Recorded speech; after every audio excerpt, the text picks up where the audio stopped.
Muy buenos días, licenciado y compañeros. Somos el grupo número 2 y a continuación hablaremos de la NIA 520 procedimientos analíticos y la NIA 530 muestreo de auditoría.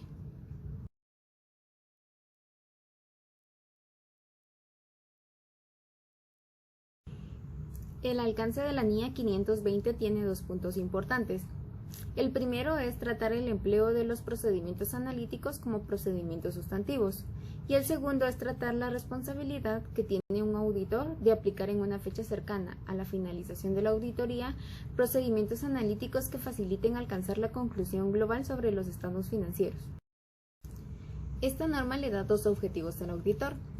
El primer objetivo es obtener evidencia relevante y fiable mediante la utilización de los procedimientos analíticos sustantivos, y el segundo es realizar el diseño y aplicación en una fecha cercana a la finalización de la auditoría, procedimientos analíticos que ayuden a alcanzar la conclusión global sobre si los estados financieros son congruentes. La norma hace énfasis al término procedimientos analíticos, que significa evaluaciones de información financiera realizadas mediante el análisis de las relaciones aceptables entre los datos financieros y no financieros. Procedimientos analíticos sustantivos. Al diseñar y aplicar procedimientos analíticos sustantivos, tanto por sí sola como en combinación con pruebas de detalle, como procedimientos sustantivos de conformidad con la NIA 330, el auditor de los estados financieros deberá determinar con base en el juicio profesional la idoneidad de procedimientos analíticos sustantivos específicos para determinar afirmaciones, teniendo en cuenta los riesgos valorados de incorrección material y las pruebas de detalle. También debe evaluar la fiabilidad de los datos, a partir de los cuales se define su expectativa con respecto a las cantidades registradas, o ratios teniendo en cuenta la fuente, la comparabilidad, la naturaleza y la relevancia de la información disponible. También debe definir una expectativa con respecto a las cantidades registradas o ratios y evaluar si las expectativas es lo suficiente precisa como para identificar una incorrección que ya sea individual o de forma agregada, con otras incorrecciones para llevar a que los estados financieros contengan una incorrección material. Procedimientos analíticos que facilitan una conclusión global. Las conclusiones extraídas de los resultados de los procedimientos analíticos diseñados y aplicados tienen como finalidad corroborar las conclusiones alcanzadas durante la auditoría. Esto facilita que el auditor pueda obtener la conclusión razonable en las que pueda basar su opinión. Los resultados de dichos procedimientos analíticos pueden poner de manifiesto un riesgo de incorrección material no detectado con anterioridad. Investigación de los resultados de los procedimientos analíticos.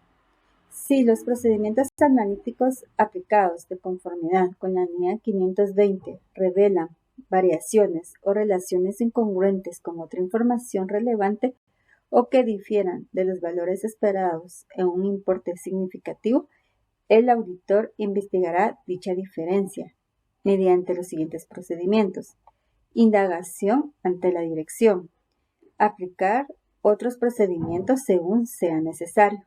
La necesidad de aplicar otros procedimientos de auditoría puede surgir cuando, por ejemplo, la dirección no sea capaz de proporcionar una explicación o que la evidencia de auditoría obtenida en relación con la respuesta de la dirección no se considere adecuada.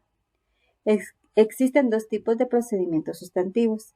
Son procedimientos sustantivos las pruebas diseñadas para comprobar un monto o un valor reflejado en los estados financieros, con el uso de relaciones predecibles entre los datos financieros y los no financieros.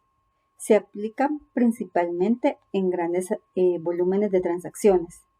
Y las pruebas de detalle son aquellas pruebas que son procedimientos aplicados para obtener evidencia sobre un monto o aseveración de los estados financieros. NIA 530, muestreo de auditoría. Trata del uso del muestreo estadístico y no estadístico cuando el auditor decide utilizar procedimientos estadísticos de auditoría, lo que conduce a que el auditor debe diseñar procedimientos de auditoría, de control y de pruebas de detalle, y evaluar los resultados obtenidos de la muestra. Es una herramienta muy útil para el auditor, ya que proporciona una base razonable partiendo de la cual puede alcanzar conclusiones sobre la población en la que selecciona la muestra y aplica sus pruebas a base del procedimiento de muestreo estadístico. Definiciones. Esta norma contiene 10 definiciones, de las cuales solo vamos a mencionar las más importantes. Muestreo de auditoría. Aplicación de procedimientos de auditoría a un porcentaje de las partidas dentro de la auditoría para dar al auditor una base razonable de la cual obtener conclusiones sobre la población entera. Población. Es un conjunto de datos de los que el auditor selecciona una muestra para extraer sus propias conclusiones. Riesgo de muestreo. Es el riesgo de que los resultados obtenidos de la muestra de la auditoría difieran de lo que sería la población completa. Unidad de muestreo. Son partidas individuales que conforman a una población. Dentro de estas podemos mencionar los cheques, las facturas, recibos y otros documentos. Dentro de los requerimientos de esta norma, el auditor debe tener presente a la hora de diseñar, tomar el tamaño y la selección de la muestra de los elementos a comprobar. Debe considerar que al diseñar la muestra tendrá en cuenta el objetivo del procedimiento de auditoría y de las características de la población de la cual se extraerá la muestra. También debe determinar un tamaño de muestra suficiente para poder reducir el riesgo de muestreo a un nivel aceptablemente bajo.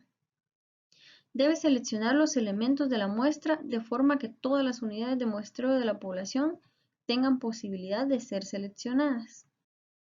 Continuando con la exposición, tenemos la aplicación de procedimientos de auditoría.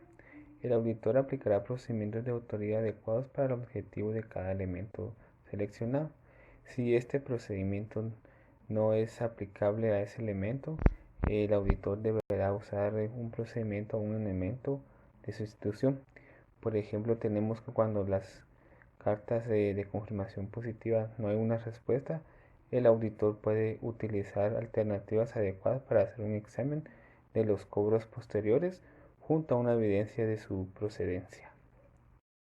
Otros requerimientos de esta norma tenemos la naturaleza y causas de las desviaciones e incorrecciones. El auditor investigará la naturaleza y las causas de cualquier desviación o incorrección identificadas y evaluará si es posible un efecto sobre el objetivo de los procedimientos de auditoría y si sobre otras áreas de la auditoría. Para esto, el auditor debe analizar estas incorrecciones y debe de tener o tratar de tener características comunes que, por ejemplo, tenemos las transacciones, la ubicación, la línea de productos en un determinado tiempo. Estas dichas circunstancias ayudarán al auditor a identificar en todos los elementos de la población si tienen características comunes. También dentro de los requerimientos tenemos la evaluación de los resultados del muestreo de auditoría. El auditor evaluará los resultados de la muestra y también si utilización de la muestra de la auditoría ha proporcionado una base razonable para extraer conclusiones sobre la totalidad de la población que ha sido comprobada. Y si el auditor no obtiene una seguridad razonable sobre cuál va a ser su opinión, solicitará a la dirección que investigue las incorrecciones identificadas y la posibilidad de que existen incorrecciones adicionales y que se realice cualquier ajuste que resulte necesario.